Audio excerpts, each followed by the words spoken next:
Hi, Flosstube. My name is Becca, and I am SamBrie Stitches here on Flosstube and Instagram. And this is another special edition of Interview with a Flosstuber. I am very excited today to kick off the 2022 interview series with Teresa Kogut. I'm super, super excited. This is kind of a long time in the making, so I'm really excited about it. Teresa is a woman. She's of many, many talents, from stitching beautiful paintings to designing our cross stitch and punch needle patterns, and so much creativity in between that I'm sure we're going to learn throughout this interview. And I just look forward to learning more about her and getting to chat with her. And we will get going. If you don't haven't seen her channel or anything like that, I'll have all the information linked down below so you can just go and check it all out. But before we jump into questions, I was kind of hoping that you would be able to tell us a little bit about yourself and kind of the history of your business, if you wouldn't mind. Okay. Where do I start? It's been a career of 27 years of creativity. So I feel so blessed to have that opportunity to work from home and do what I love to do. I guess I'll just start with how I got into the needlework business. In 2005 or 2004, I was at Quilt Market because I used to license my art. I still license my art somewhat, but it used to be like the bulk of my business was licensing.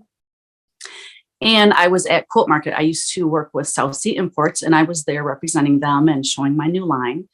And I got a little break to walk around the show, and I stumbled on this booth that had punch needle in it. I had never seen it. I've never heard of it. And they looked like tiny hooked rugs. And I fell in love immediately. So the lady happened to be doing a little demo at the time. So I watched, and it looks so easy. People that know what they're doing make things look so easy. Right. And she was just, talking to the little crowd around her, and she was kind of giving instructions. And so I went home from that show. I bought the supplies and I taught myself how to do it. And I was, obviously using my own drawings and stuff. And I was showing my family and friends, and they said, "Oh my gosh, I love these. You should sell patterns." And if you know me, much to my husband's chagrin, when someone says something like, "Oh, you should do this," I'm like, "Oh, that's a good idea." And I run with it. So I started doing shows in 2005. Like a year later, I figured out, what shows I had to get into. And it was the National Needlework Association. And I did some of their shows, and they were in convention centers, and there was hardly any punch needle there. So the shows weren't great for me, but I thought, well, I'm new. I got to give it a chance. And then I found that they did a show in Nashville.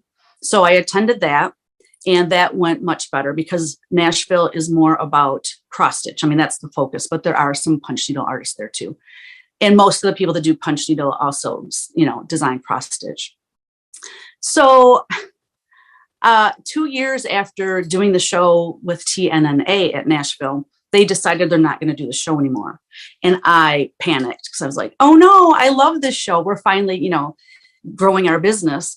And that's when Yarn Tree and, Needlework Retailer took it over. And the next year they had it up and running. So we never skipped a beat. Nice. So as the story goes, I sold punch needle 8 years before I ever designed cross stitch. In shops, a lot of shops would just kind of peek in, and they see punch needle and they wouldn't even come in.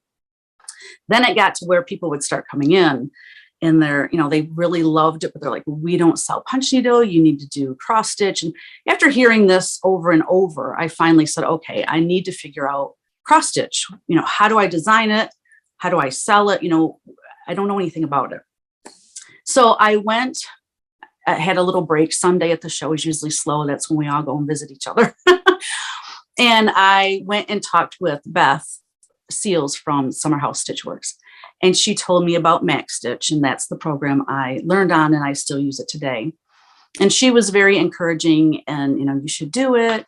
And then, I go back to the booth and I'm thinking about, or back to the room, and I'm like, but I don't have time to cross stitch. I'm still licensing a lot of my art at that time. And, doing the punch needle, I punch all of my own, models. I thought, how am I going to find time to cross stitch? So then I, went around again, and I happened to go onto Myrtle Grace Motifs, and Erin told me, oh, well, you just get model stitchers. And she told me, Yahoo groups, that's, because this was a while ago. I mean, this was before, YouTube was huge and all of that. So I found some model stitchers, and the next year in 2013 was my first time having a punch needle at the market. So wow, that's an impressive journey. Well, I mean, I'm very happy that you started creating cross stitch. I have yet to try punch needle. That is on my to-do list someday, but I'm reorganizing my craft room right now, and I don't think I have room for much of anything else. So, yeah. All right. Well, let's get started on the questions. The first one is, why did you start a floss tube, and were there any particular motivations? I didn't have any motivations because I didn't know what it was all about. In 2017, I was at a show. I have a friend that puts on a couple shows a year, and they're really a lot of antiques and very primitive kind of early American shows. And Bobby, the Evening Stitcher, or maybe it's just Evening Stitcher, she's on Instagram, and she does cross stitch, and she does a lot of other things too. And she has a booth at the same show. And we've been friends, and she said, you really should do floss tube. And I'm kind of looked at her like, what are you talking about? And she explained it just briefly a little bit. Well, I didn't write it down. And if I don't write things down, I forget, because I'm at a show. So I'm, working, and I kind of forgot about it. And the next year I saw her in the fall at the same show, and she said, I see you haven't started a floss tube. You need to, it'd be great for your business. And so I thought, well, I need to check this out. So I started watching floss tube, and I can't believe like how much I have learned from watching floss tube. And I also thought, if I do floss tube, it's a great way to share my new releases. It's a great way to connect with this amazing community. So that's how I started. Yeah, it is. And I mean, every day when I watch floss tubes, I learn something new, or I get enabled, or. Oh, yeah. So it's an amazing community. Really is. So speaking about floss tube, I kind of switched up these questions, and starting this year, I'm asking the subscriber question of, how did you come up with your channel name? I know you used your name, but you also use Creative Whims, I think, on things too as well, right? Right. So yeah, my business name is Teresa Koget's Creative Whims Incorporated. So was easy for me then.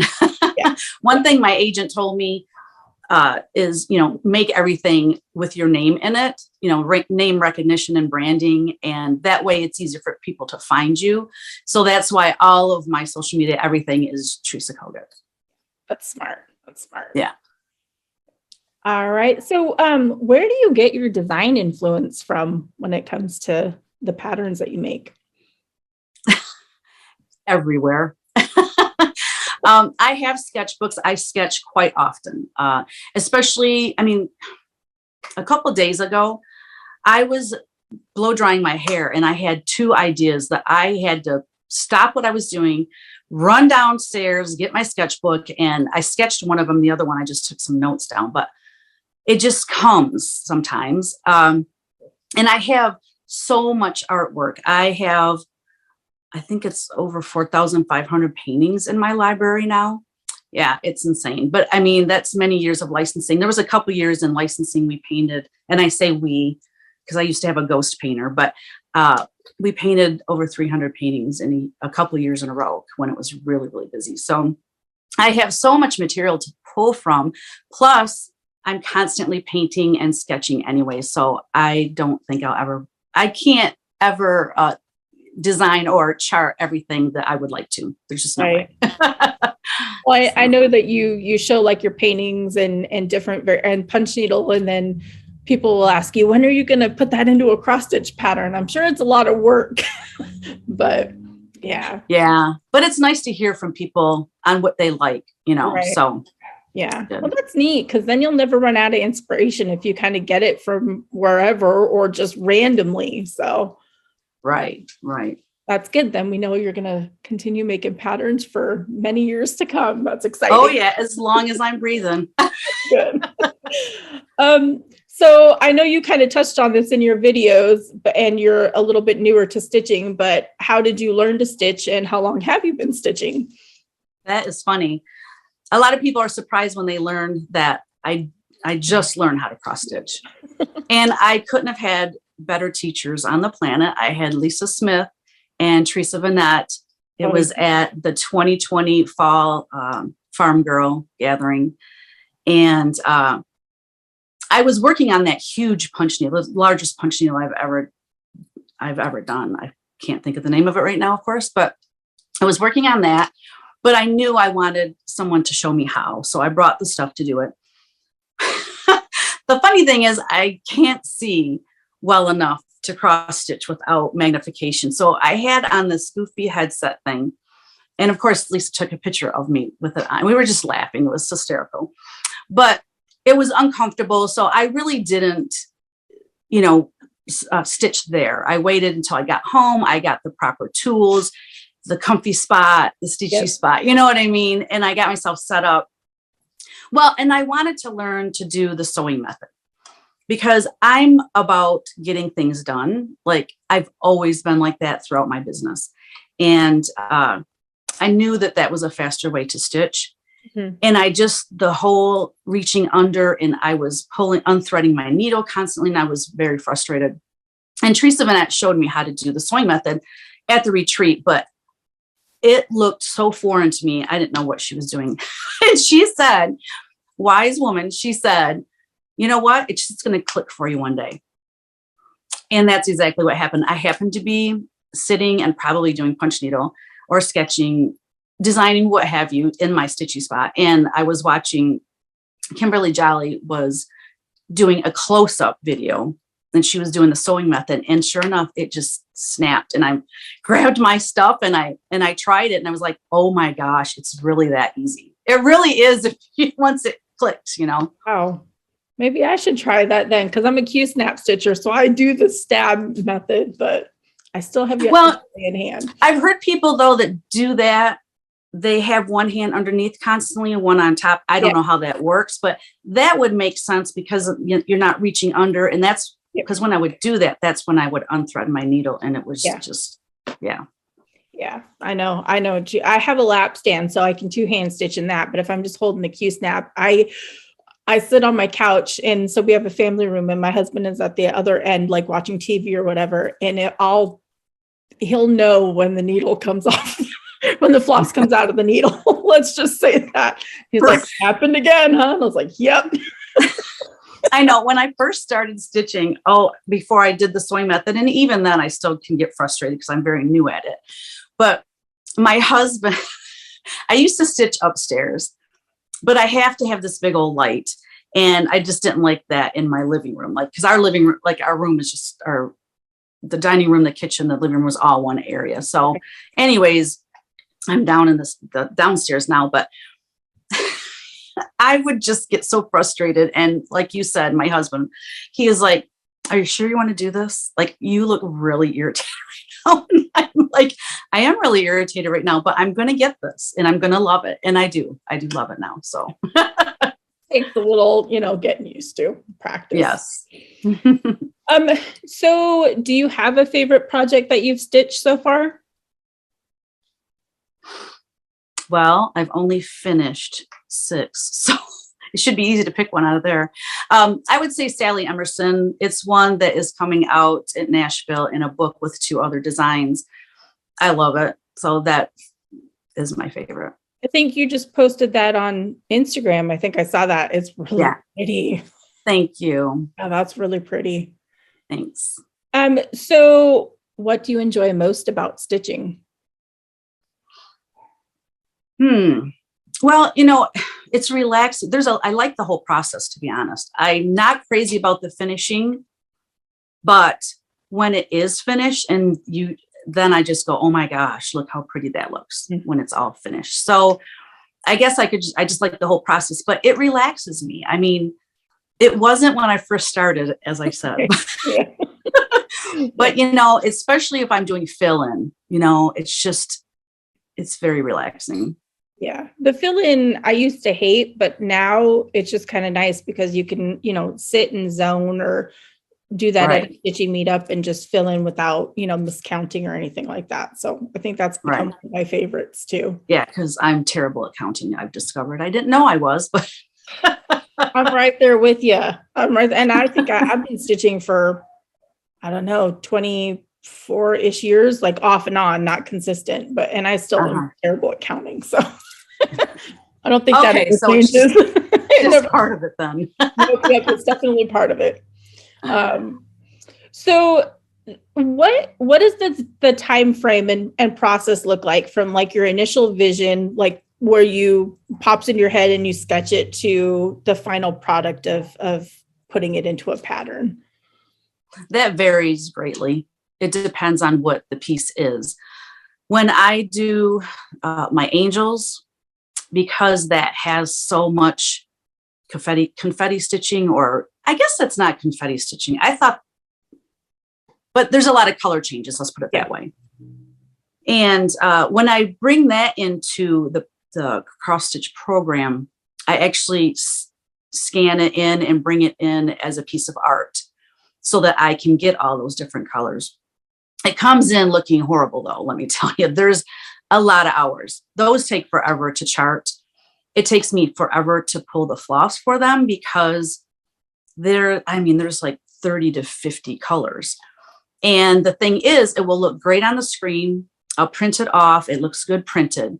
And then I know this might sound crazy, but I go to Joann's because it's got all the colors. Right. I mean, what I have here in my studio is normally just the colors I prefer. So I go there and I pull those floss colors, and some of them are they don't match at all what is printed on the paper. So I feel like if I like it on the paper and I match the color on the paper with my floss, then it should look like that. So that's my process for that. And I mean, that takes forever just to pull the floss. So that is huge.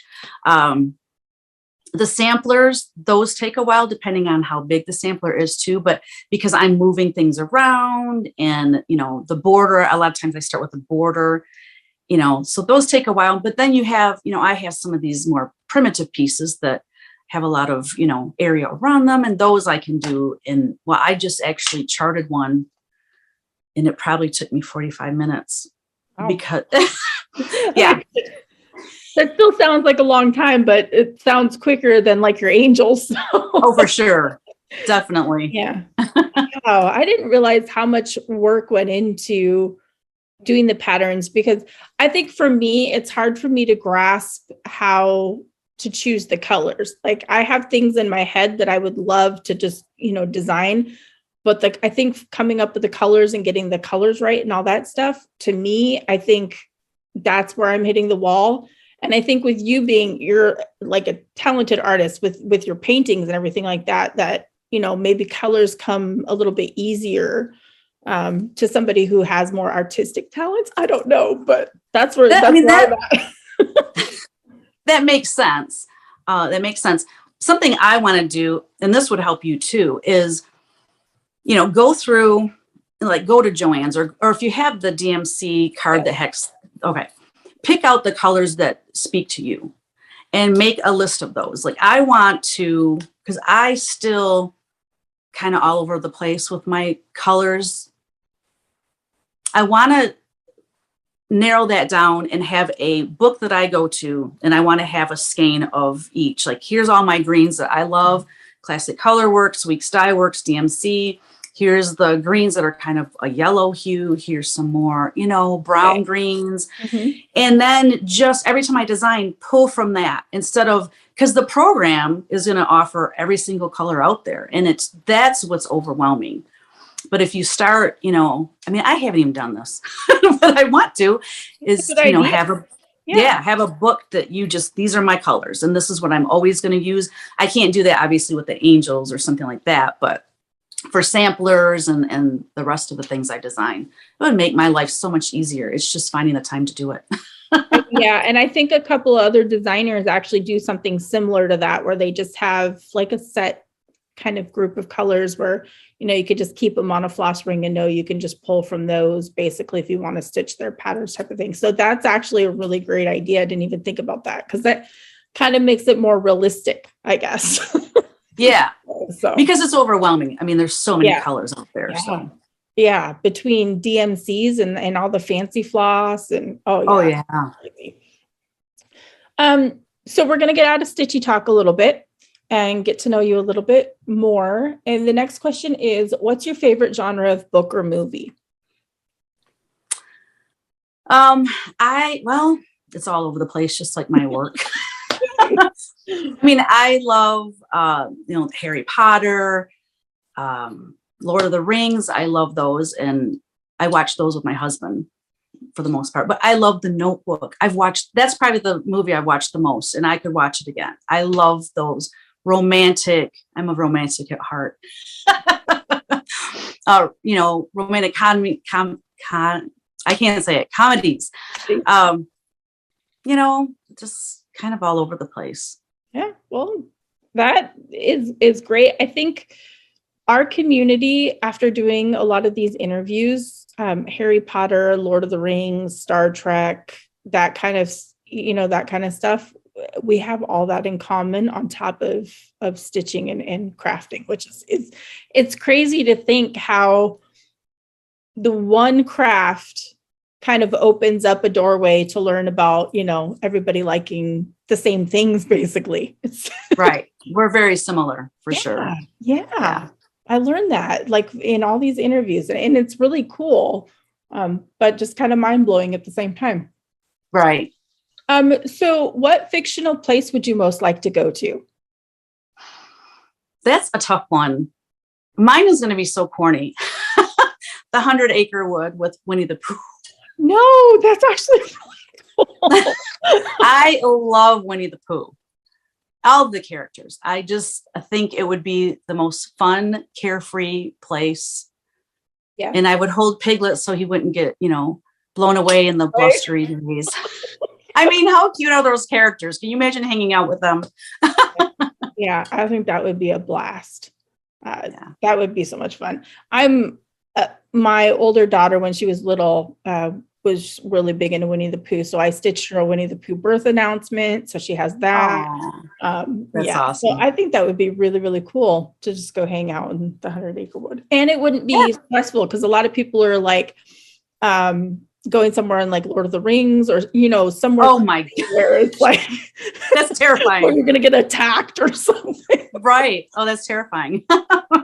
I think I'd want to chill with Eeyore. He's my favorite. So yeah, talk about chill. He would be the one. So if you could do anything for a day, what would it be? I struggle with this one too. I miss painting. I don't paint near as much as I used to.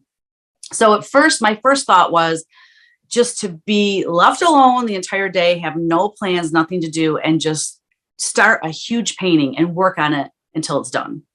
That'd be amazing. But then I think, then I'm just by myself, Being an artist can be very, solitary. So then I think, oh my gosh, I would love to because I love being with the grandkids. I love being with the whole entire family. So like if we rented an Airbnb one time up in Manistee, Michigan, and the entire family was there. And that was the most fun weekend ever. So I'm probably something to do with the family, run an Airbnb on the beach and just hang out for the whole weekend. Well, it's for a day though. Right. Well, you can make it a weekend. That's okay. Then you can maybe have some time to paint then. Well, that actually sounds pretty amazing. But I have a question. How do you, since you said you don't paint as much anymore, how do you find the balance Because like for me, all I want to do is stitch, but I also want to, start sewing and making a quilt, and and doing wool applique, and I'm having a hard time like balancing. So how do you balance between everything that you do? I'm still trying. Seriously. A lot of times what I'm working on is I'm forced to do things because of deadlines. Okay. So Nashville, as you know, is coming in March, and Mhm. I am hot and heavy in getting everything ready for that. So that will be the focus for me. Like I didn't stitch for a couple of days now because I try to stitch a little bit every day, but I have deadlines. And then, when I'm designing fabric, I have a deadline for that. So when I'm designing fabric, that consumes me for a couple of weeks, and I do hardly anything else other than that. But during the year, other times of the year,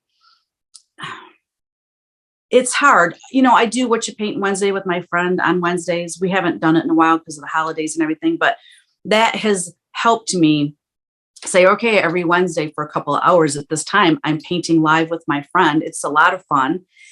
And I get paintings done that way. I taught CW Live for a little over a year now, and that has, pushed me to get some paintings done too. So those two things, at least I get my painting fix from that. And then stitching, I stitch in the morning and at night, and I need to stop it. Because at night I make mistakes, but in the morning I can just sit and like next thing I know, it's like, oh my gosh, 3 hours went by. I'm just watching Flosstuber and I'm just having a grand old time. And then I goes, I think I got all these things I need to do today. So I should just set a timer actually when I'm stitching in the morning, because I can see better and I have more energy and I stitch better then. So then I head down to the studio and, check emails, messages on, Etsy and all of that, and get my messages taken care of. And I don't know. I really don't have an answer for that. It's driven by deadlines for the most part. I want to get into wool applique, is designing it. I mean, I have so many ideas for designing wool applique. I have yet to do it. But again, I have put this deadline on myself that I'm doing a project book for my new fabric line. It won't come out until the fall. So I have until the fall to get this project book done. But it's called Stitchy Birds, and it will have several projects. It'll have punch needle, cross stitch, a couple little quilting projects, wool applique, maybe a hooked rug pattern. And it's all going to be around that fabric line. So it's these like folk art looking birds, and they, sewing tomatoes, sewing machines, all things. So so having these deadlines, kind of forced me to get things done. That makes sense. Maybe I should start making deadlines for myself. That's right. To get stuff done. Well, so we probably have touched on this quite a bit, but do you have any other hobbies besides cross stitch? All of them. Yep. No, I would like to quilt too. I mean, I have made 2 quilts. Well, yeah, 2 quilts. I helped piece one, and then we gave it away for an auction. But so I love the process of using a sewing machine. There's something about that sewing machine that I love it. I have made a hooked rug. I like rug punching. I like painting. I can't wait to get into wool applique. That just looks so amazing.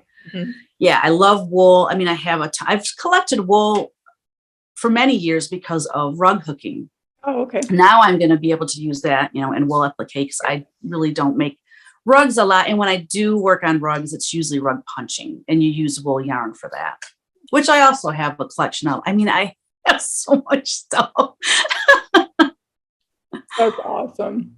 Well, then you'll never run out or be bored. So right. Well, I tell people that the reason I named my business Creative Whims is because I just kind of go where my whims take me. Like everything I do, I love everything that I do. But it's kind of all over the place, so. I love that. This is one of my most favorite questions, and it's, how would your friends describe you? I would hope loyal is a big one. It's one of those things like I don't wear my heart on my sleeve too much. Like I have friends that'll say, oh, I hope I didn't hurt your feelings last night when I said blah, blah, blah. And I'm like, oh, I never even thought of that. Like, and I usually tell my friends, you'd have to literally slap me in the face for me to be offended. Like I don't get offended easily. And once I have a friend, I'm very loyal to that friend. One of my best friends, we met in kindergarten. We lived a couple miles down the road from each other, and next year we will be friends for 50 years. That's amazing. So blessed. So yeah, once you have me as a friend, you can't get rid of me, basically. I love how you put that. You can't get rid of me. That's too funny. Loyal is a very, very good trait to have, though. Thank you. Yeah.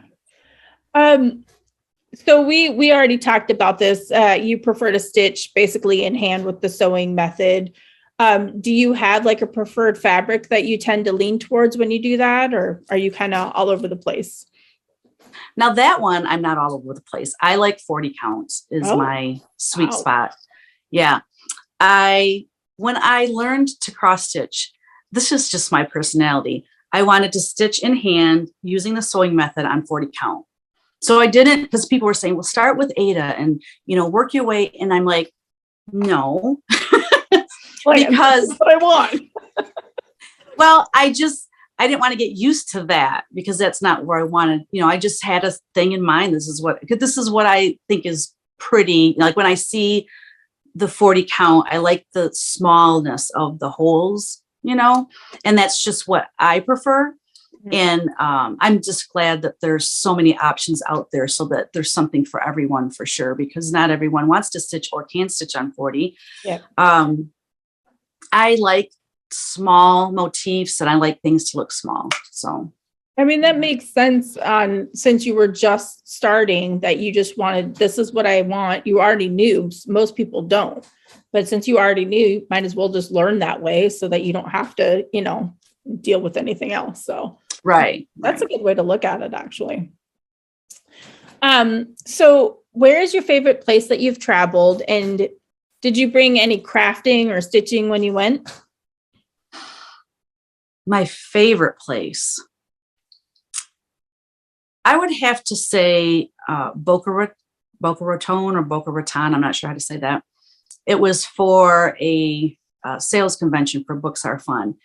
And we went as a family. And after I was done with work, we stayed longer and went to water parks. And it was an amazing vacation. And I always take something with me. I didn't take stitching, obviously. I just learned how to stitch, but punch needle goes with me everywhere. I can do that in the car because I don't need magnification and good lighting for that. I've done it for so long. I can probably do it blindfold. So yeah, punch needle goes with me everywhere. Stitching, I've taken it. I took it to Garden of Quilts and but I didn't do anything with it because I have to have the magnification light, which I have a portable tabletop one, but it's just not comfortable for me to use that. You're gonna sit there. Yeah. Yeah. The positioning. Yeah, I get that. When you travel with your punch needle, so I don't know a whole lot, but I know that there's like the hoop has like a hoop up here and then a bigger one. Do you take that whole stand with you when you travel with it? I actually don't use a hoop. That I used to use the Morgan hoop exclusively. I never had it on the stand though. I just had the hoop. Oh, okay. And I just rest it on my leg, obviously slanted so I don't poke my leg.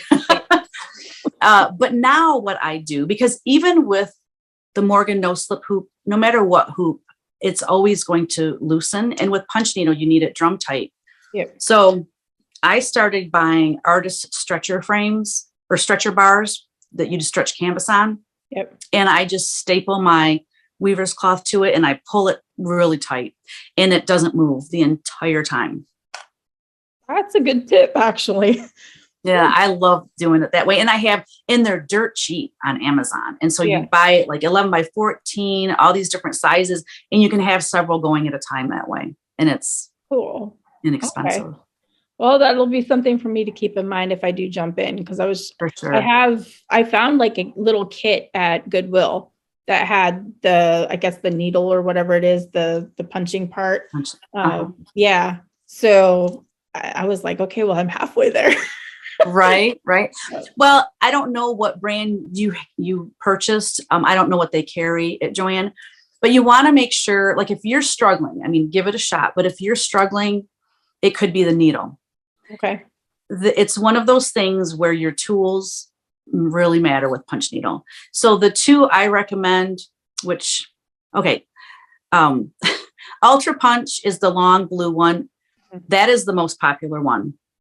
And then there's the CTR, but the CTR, which is my favorite, she just retired at the end of 2021. Oh yeah, you talked about that.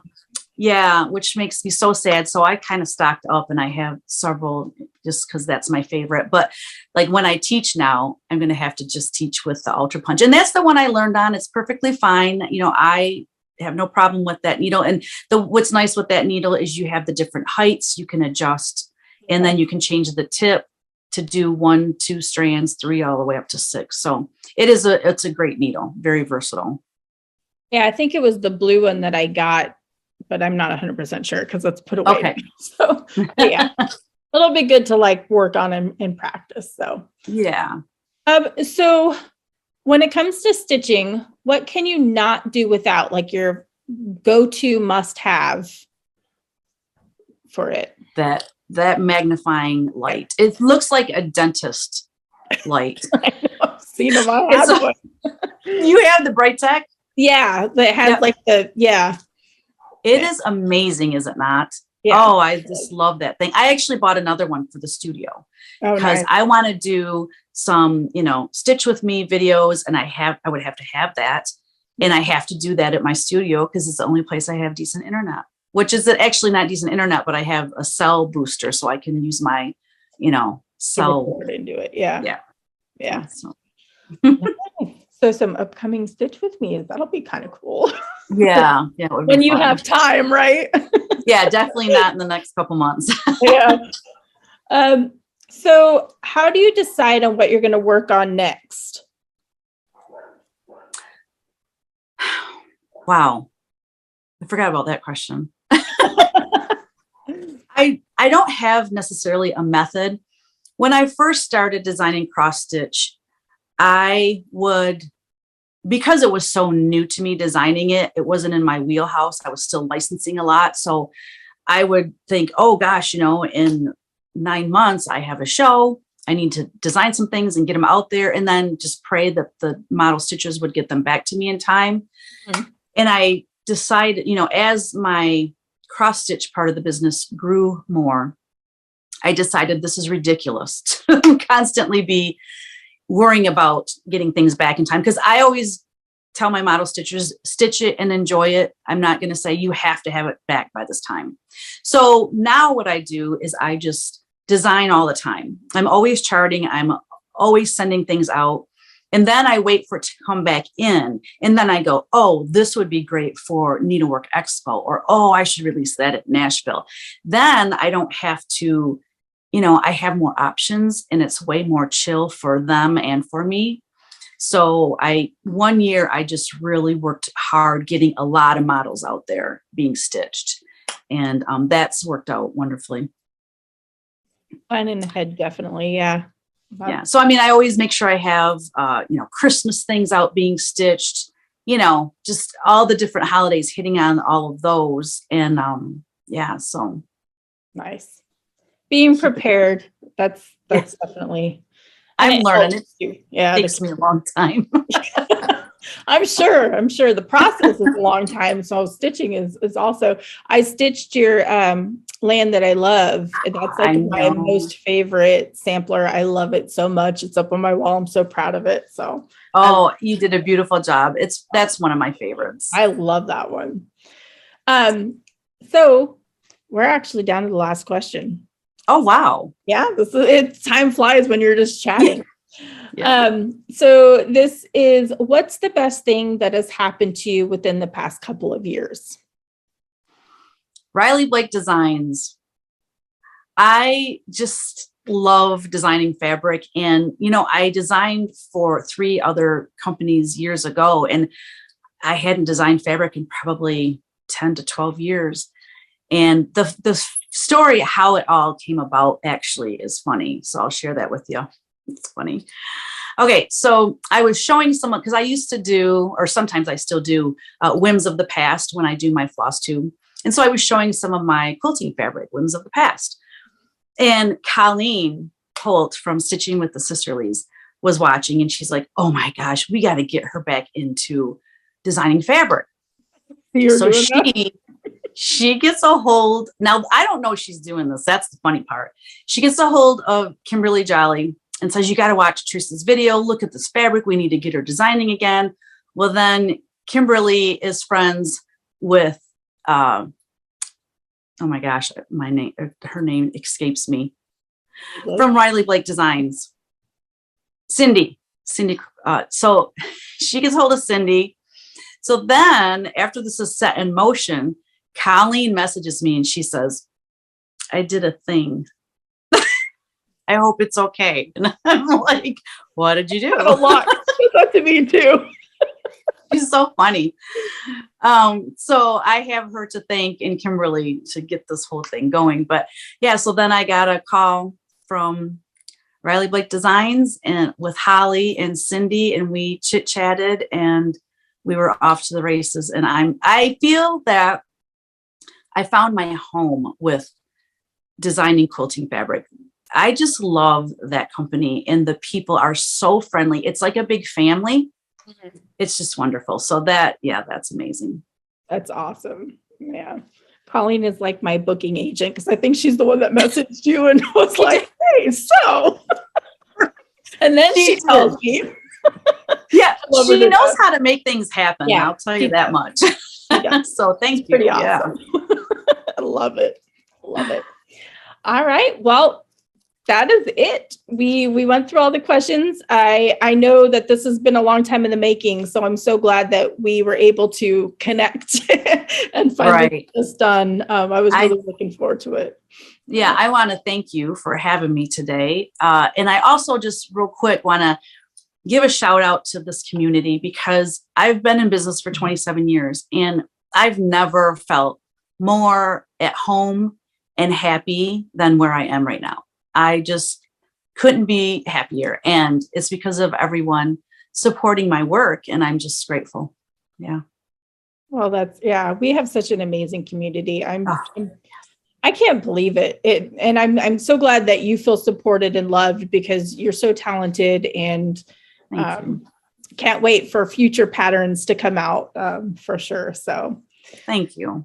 Yeah. So thank you so much for taking time out of your day, and we'll say bye to everybody on Flosstube. Bye, Flosstube.